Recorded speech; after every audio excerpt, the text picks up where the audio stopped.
Dans les titres de l'actualité, les victimes de Habré s'inquiètent du risque que la sortie de prison temporaire de l'ex-président tchadien, motivé par le Sénégal par le coronavirus, ne devienne définitive.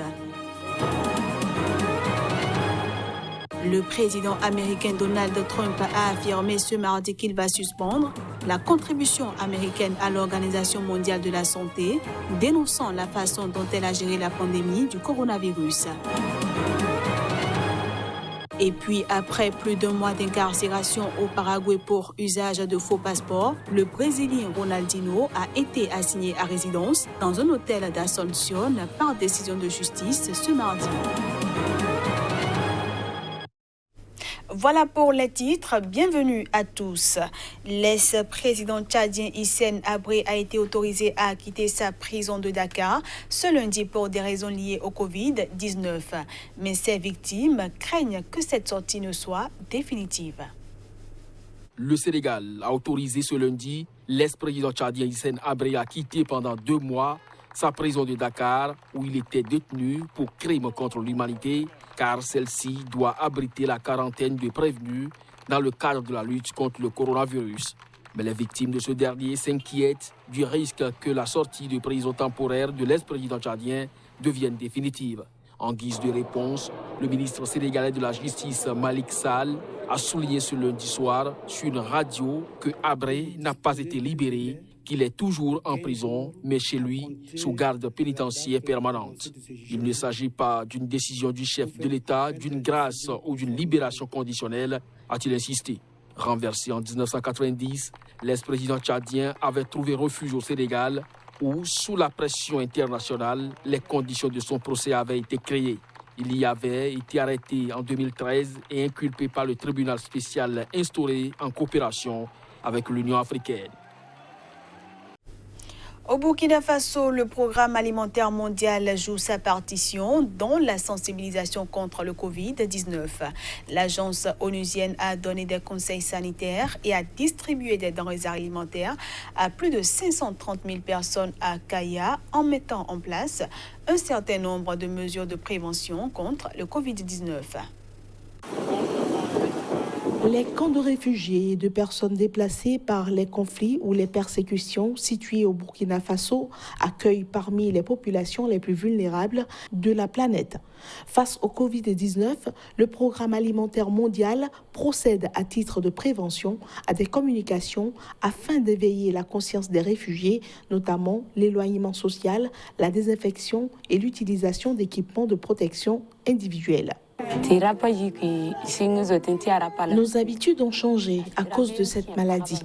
Nous nous lavons maintenant les mains plus régulièrement avec du savon avant de manger ou de boire de l'eau. Nous suivons strictement les règles sanitaires qu'ils nous ont enseignées pour éviter la propagation du virus.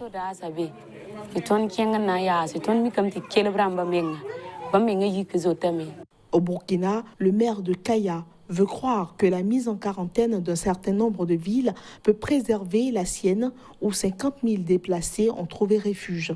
Mais au Burkina et ailleurs, les mesures anti-coronavirus conjuguées à la protection des personnels compliquent et ralentissent l'action humanitaire. On parle toujours du nouveau coronavirus. En Tunisie, la société civile a mis la main à la pâte et s'est rapidement mobilisée pour fournir chaque jour de nourriture à des milliers de familles, parmi les plus démunies et aussi à des hôpitaux. Pas de vente à la sauvette, de chantier, ni de collecte de déchets recyclables. Les travailleurs journaliers sont aux abois depuis que le gouvernement de la Tunisie a restreint fortement les déplacements le 22 mars à travers le pays. 22 personnes y ont déjà perdu la vie à cause du nouveau coronavirus et 596 cas de contamination ont été recensés. La société civile apporte sa contribution à la protection des populations. Le Croissant-Rouge, qui secourait les orphelins et les handicapés, a désormais rajouté à sa liste des familles qui ont perdu tout revenu. En ce moment, avec des dons, nous pouvons aider seulement 100 familles. Nous aimerions que les gens fassent plus de dons de denrées alimentaires et des produits d'entretien. Nous avons l'habitude de collecter les dons pendant l'année et de les distribuer dans des conditions normales. Mais actuellement, on est un peu sous pression. Maintenant, je vais les ranger, les aliments, comme il le faut. J'ai l'esprit tranquille. J'ai des réserves. Je vais les utiliser petit à petit pour nourrir les enfants. Que Dieu les bénisse, les bénévoles du Croissant Rouge tunisien. J'étais inquiète, mais plus maintenant.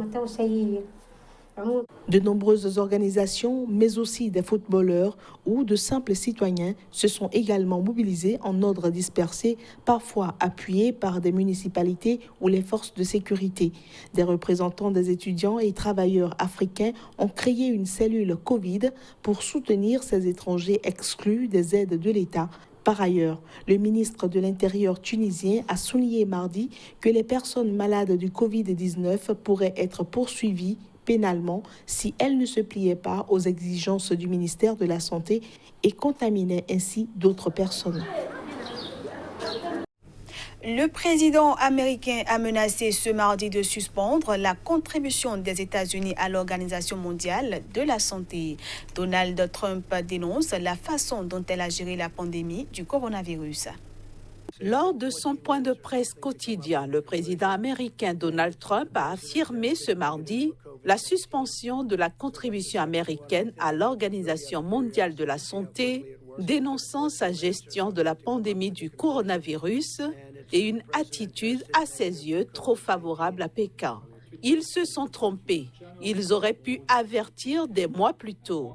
Ils l'auraient su et ils auraient dû le savoir et ils le savaient probablement. Donc, nous allons examiner cela très attentivement et nous allons mettre un frein aux dépenses de l'OMS. Nous allons mettre un frein très puissant à ces dépenses et nous allons voir. C'est une bonne chose si ça marche, mais ils disent toujours que c'est mauvais, ce n'est pas bon. Cependant, quelques minutes plus tard, il a fait machine arrière dans une certaine confusion en affirmant qu'il souhaitait seulement étudier cette possibilité. Près de 2000 personnes contaminées par le nouveau coronavirus sont mortes aux États-Unis au cours des dernières 24 heures, selon le comptage ce mardi à 20h30 local de l'université Johns Hopkins. Il s'agit du pire bilan journalier dans le monde depuis le début de la pandémie. Cette progression record de 1939 exactement porte à 12 722 le nombre total de décès recensés. La première puissance mondiale se rapproche ainsi des deux pays les plus endeuillés jusqu'ici, l'Italie avec 17 127 morts et l'Espagne 13 798.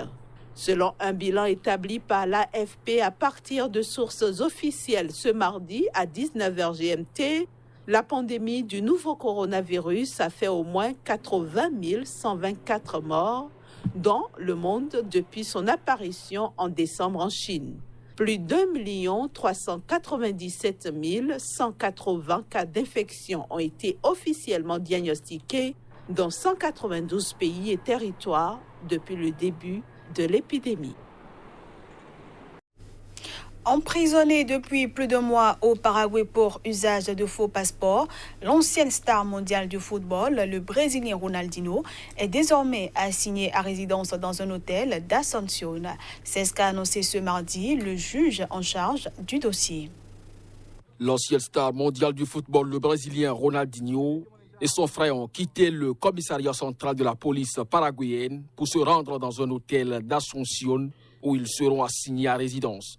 Lors d'une conférence de presse, le juge en charge du dossier a affirmé que les avocats de l'ancien champion brésilien ont proposé une caution de 1,6 million de dollars pour les deux frères, qui a été accepté par la justice paraguayenne.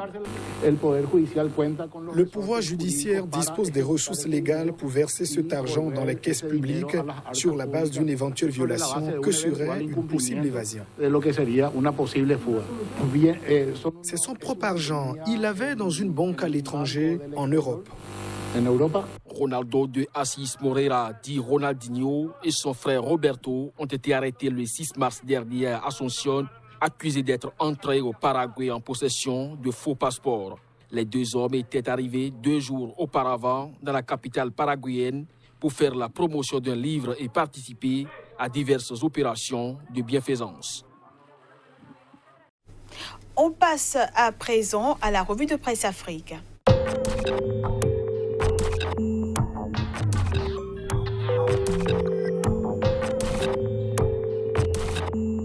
Mesdames et messieurs, bonjour et bienvenue dans la revue de presse Afrique du jour. Pendant que le coronavirus fait ombrage aux autres sujets de l'actualité, il est certain qu'il tente de sortir la tête. C'est le cas au Sénégal, comme l'évoque le quotidien LAS.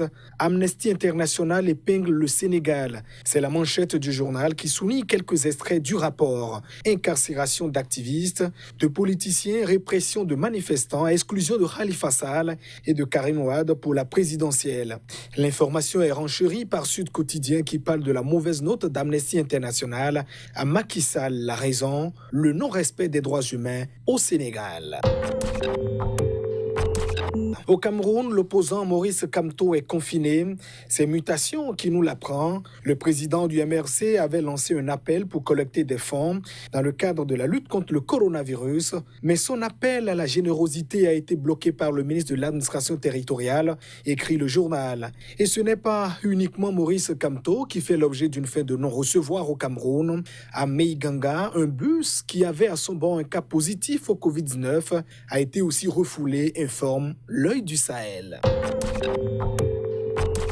Même les chefs d'État évitent au maximum les contacts. Restriction de leurs déplacements. Alassane Ouattara en Côte d'Ivoire s'informe par visioconférence sur la situation et illustre le quotidien Le Jour. Ce qui fait dire au journal que le gouvernement quadrille le territoire national. L'épouse du président ivoirien Dominique Ouattara, elle, se porte au chevet des journalistes de Côte d'Ivoire, les bras chargés de vivres. La première dame s'est fait représenter à la cérémonie de remise de dons. Le quotidien Aujourd'hui, témoin de l'événement, stupéfait, ironise à travers cette interrogation du riz au lieu des médicaments. Et pour finir, au Burkina Faso, le PDG du groupe de presse Horizon FM, Moustapha Tiombiano, s'est éteint. Ses ex-collaborateurs et le président Roch Marc Christian Kaboré lui ont rendu hommage. C'est le quotidien qui nous le fait savoir.